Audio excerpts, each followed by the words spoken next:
Hello viewers, आज मैं आपके साथ हूं दो चरों के रैखिक समीकरण युग्म को हल करने की ग्राफ्य विधि लेकर के। यह कक्षा उत्तराखंड बोर्ड में कक्षा 10 में है। तो इस विधि को जानने से पहले हम आपको यह बताना चाहेंगे कि दो चरों का रैखिक समीकरण युग्म मतलब दो समीकरण हैं। दो चरों वाले रैखिक समीकरण जो हैं वो दो हैं।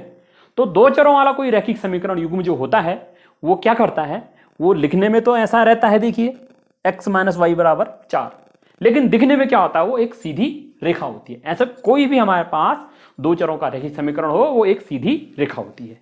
और ग्राफिक विधि बेस्ड है कि भाई हमारे पास जो समीकरण दी है उसका क्या कर देंगे, हम ग्राफिकल रिप्रेजेंटेशन करेंगे कि रेखा को दर्शा देंगे, रेखा दर्शाएंगे।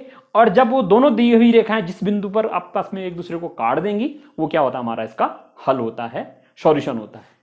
अब बात आती है कि ये हमारे पास समीकरण है और इसको मैं रेखा कैसे बनाऊं, तो हम इसको देखेंगे। तो इसको लेने के लिए मैं एक छोटी सी प्रॉब्लम में यहां पे लेके चल रहा हूं क्लास 10 की, कि कक्षा 10 के 10 विद्यार्थियों ने एक गणित की पहली प्रतियोगिता में भाग लिया। यदि लड़कियों की संख्या लड़कों की संख्या से 4 अधिक हो तो प्रतियोगिता में भाग लेने वाले लड़के व लड़कियों की अलग अलग संख्या ज्ञात कीजिए। इसमें थोड़ा हमारा समीकरण निर्माण भी आ जाएगा। बाकी मैंने अपने पहले वीडियोस में, पुराने जो मेरे वीडियोस हैं दो चरों के रैखिक समीकरण के, उसमें मैंने कई सारे वीडियो सिर्फ समीकरण पे बेस बना के डाले हैं कि ताकि समीकरण बनाना लर्नर सीख जाए।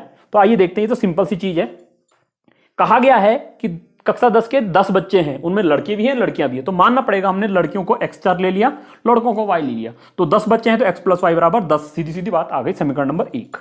दूसरी शर्त यह है इसमें यहाँ पे कि जो लड़कियों ने लिया भाग वो लड़कों से क्या थी, 4 ज्यादा थी। तो लड़कियों की संख्या और लड़कों की संख्या बराबर करने के लिए लड़कों को 4 और जोड़ना पड़ेगा, तो प्लस 4 यहां पे कर दिया मैंने। तो कुल मिला के लड़कियां x हैं, लड़के y हैं, तो x equal to y plus 4।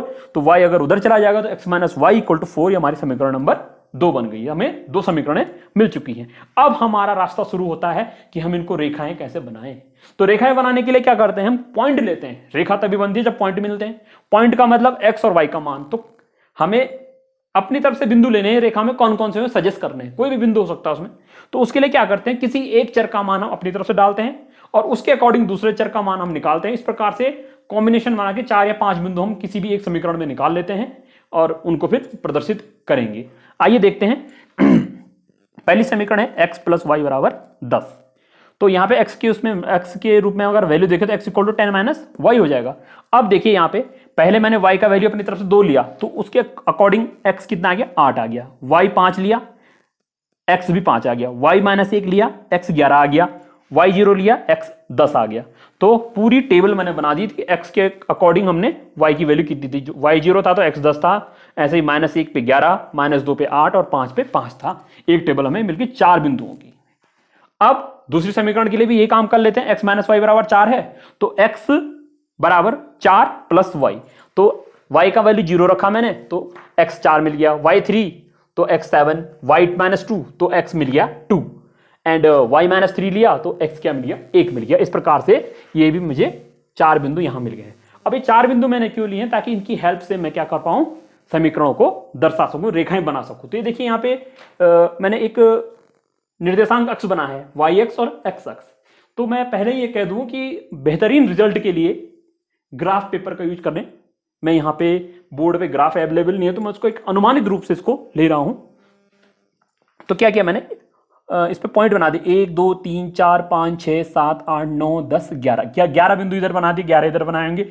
इधर पॉजिटिव पॉइंट हुआ एक्स का, इधर नेगेटिव हुआ, वाई ऊपर पॉजिटिव हुआ, वाई इधर नेगेटिव हुआ। मुझे अनुभव आ चुका है इसलिए मैंने लगभग बराबर ही बनाए हैं और मेरी रेखाएं सीधी ही आएंगी, आ रखी हैं। देखिए कैसे आई हैं। अब जब ये ले लिया तो मैं पहले ले चलूं 10 और 0, x में 10 y में 0। x में गिनेंगे 10 यहां पे आया और y 0 मतलब वहीं पे रहेगा, तो ये पहला पॉइंट ए मिल गया। दूसरा पॉइंट देखिए 11 और माइनस 1। x 11 है, ये 11 है, y माइनस 1 है नीचे की तरफ। तो सीधी लाइन ले जाएंगे तो क्या आएगा यहाँ पे, ये मिला मुझे 11 और माइनस 1। अगला पॉइंट है 8 और 2, x 8 यहां पे, 2 ऊपर जाके ये, तो 8 और 2 ये मिल गया है। इस प्रकार से 5 और 5 करें तो 5 और 5 यहां पे मिला है। तो ये सीधी लाइन मैंने क्या बना दी, मुझे क्या मिली है समीकरण, x प्लस वाई बराबर 10। लिखने में ऐसी है, दिखने में ये वो लाइन है। इस प्रकार से दूसरी समीकरण की बात करें तो जो हमारी समीकरण है x माइनस वाई बराबर 4, उसके लिए पॉइंट दिए हैं। तो देखिए 4 और 0, x कहां है 1 2 3 और 4 और 0 y है तो ये 4 0, x 7 है 1 2 3 4 5 6 7 और y है 3। तो ये जाते जाते किसमें पुरानी पहले वाली रेखा के अंदर आ चुका है पॉइंट। अगला है 2 माइनस 2, 2 माइनस 2 यहां पे आया। ऐसे ही 1 माइनस 3, 1 माइनस 3 यहां पे, 1 इधर है माइनस 3 इधर है। तो अब ये रेखाएं खींची तो क्या देख रहे हैं हम ये देख रहे हैं कि 7 और 3 जो बिंदु है वो x माइनस वाई बराबर 4 में भी है और किस में भी है x प्लस वाई बराबर 10 में भी है।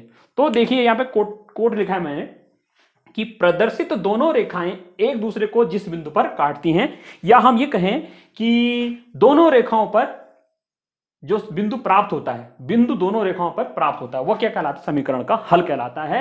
तो इस प्रकार से 7 और 3 जो बिंदु है वो हल कहलाएगा।